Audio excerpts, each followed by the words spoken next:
There's a place you gotta see, a land of discovery, Mystery Island. Come on! Won't you come along with me? Mystery Island, hoo-ha! Mystery Island, hoo! 18 class, welcome to day 2 on Mystery Island. I'm Brother Morrison, and we're going to continue learning about God, learning about some of his attributes. Yesterday, we learned about the fact that God is great. Right? We were in Athens, and Paul was there presenting the fact that God created everything that's in existence. And today, we're going to take a step further. We're talking about God is almighty. We're going to talk about some of the power of God that we see in the scriptures. So turn with me. We're going to go to Psalm 139, first 6 verses. This is a Psalm of David. David, I'm sure you know, is the king. We're going to learn a little bit some of his story later in the week. But one of the things he's most known for is some of the songs that he wrote and that made it into scriptures. He says, "Oh Lord, you have searched me and known me. You know when I sit down and when I rise up. You discern my thoughts from afar. You search out my path and my lying down, and are acquainted with all my ways. Even before a word is on my tongue, behold, O Lord, you know it altogether. You hem me in, behind and before, and lay your hand upon me. Such knowledge is too wonderful for me. It is high, I cannot attain it." So David here is talking about one of the first 3 points that we're going to learn about today. 3 things about God. We can talk about the 3 omnis, right? You probably remember from science class learning about animals. You got carnivores, right? And then you got herbivores, and you got what? Omnivores, right? Like bears, right? Bears can eat meat, and they also eat berries and fruits and things like that.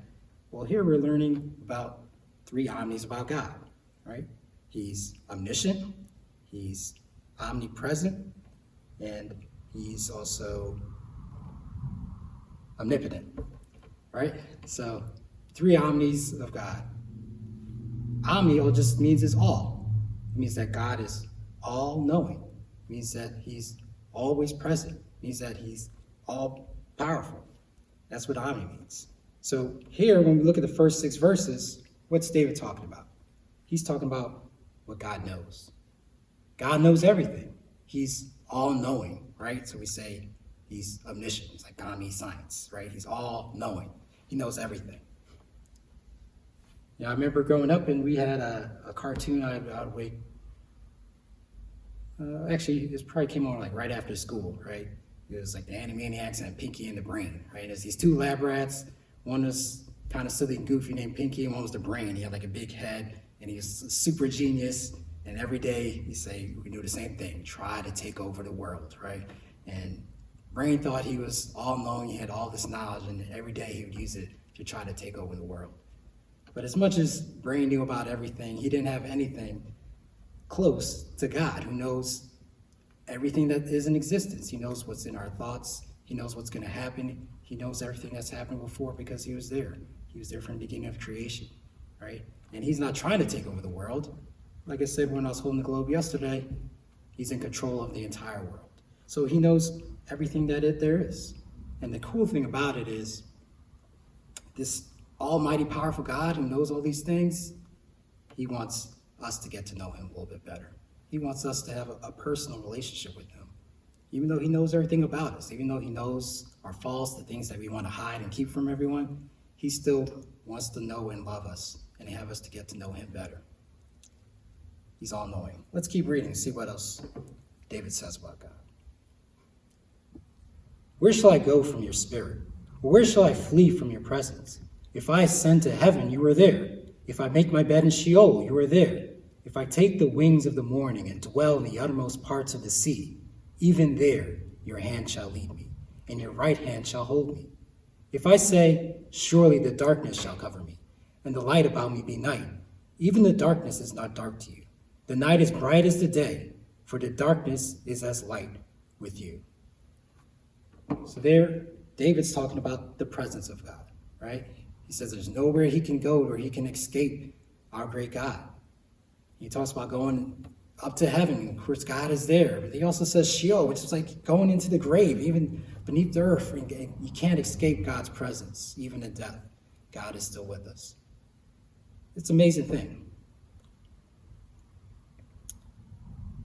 We can kind of understand the concept of God being everywhere at once. There's a movie, back in my day as a teenager, the Matrix trilogy, right? And in the third final set, the main guy, Neo, he's going up against Agent Smith, this computer virus, who's now multiplied himself basically like the entire world, right? So he's like fighting against this guy who was like everywhere around him, no matter what. But even then, even Agent Smith, when Neo's fighting against like millions of Agent Smiths, they're all in one place at one time. He's trying to dodge one, punch another one, even though they're all over him. But when we say God is omnipresent, it's not even that. It's not that he's everywhere at once.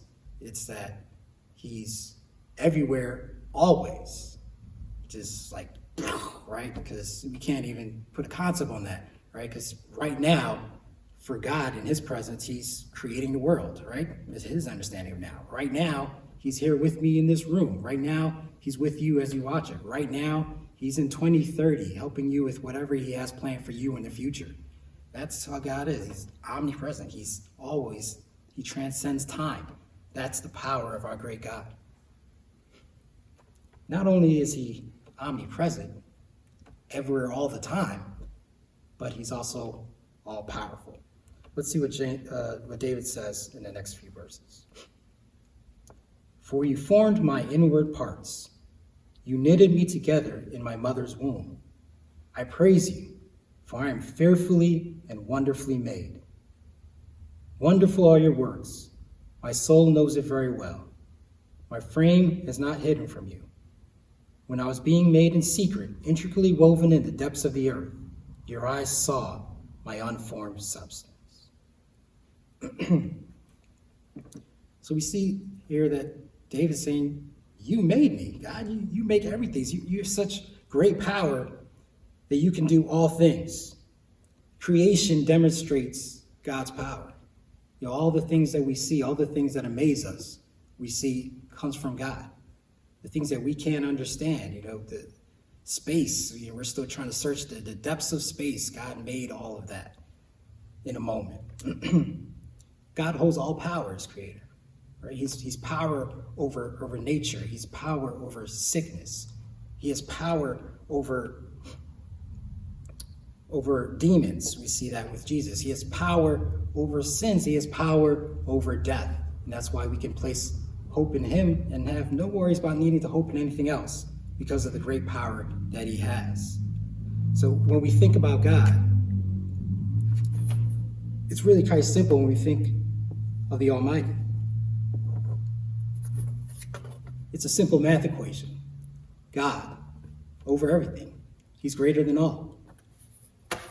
Whatever we want to put on the other side of that equation, our personal problems, our struggles, depression, our fears, God is all powerful. He's greater over all that. And David recognizes these three omnis.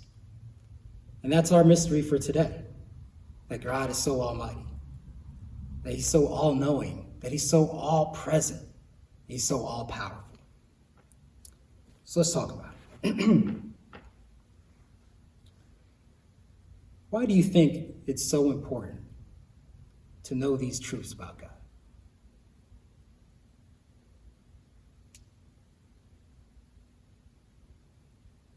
You see, the more you know about God, the more you understand him, the more you can understand how to deal with your fears, how to deal with your challenges.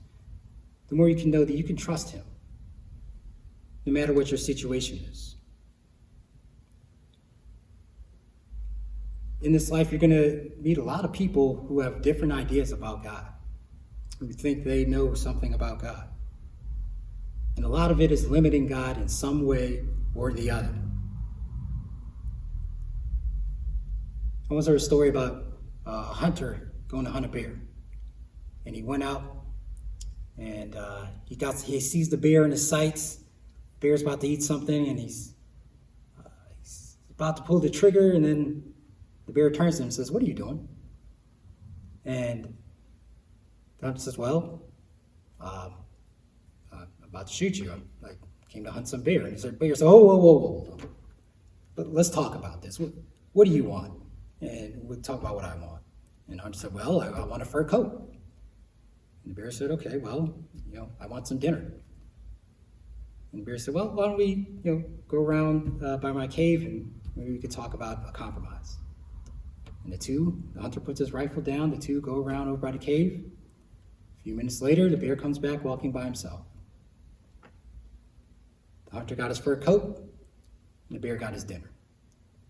You see, you gotta be careful when you compromise the truth of God with other people who want to kind of mix in some of the truth with some other ideas about God. So it's important to know the true God that we're learning about here in Mystery Island. He's almighty. He has all the power. He's all present, all knowing. He's all powerful. Let's look at our treasure verse for today. Our treasure verse for today.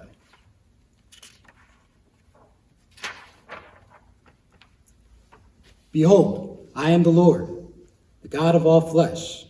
Is anything too hard for me? It's Jeremiah 32, verse 27. For all we know the answer to that question. There's nothing too hard for God. All right, teens. See you next time for day 3. We go on to our next treasure. O Lord, you have searched me and known me. You know when I sit down and when I rise up. Even before a word is on my tongue, you know it all together. If I take the wings of the morning and dwell in the uttermost parts of the sea, even there your hand shall lead me. For you formed my inward parts. You knitted me together in my mother's womb. I will praise you. For I am fearfully and wonderfully made.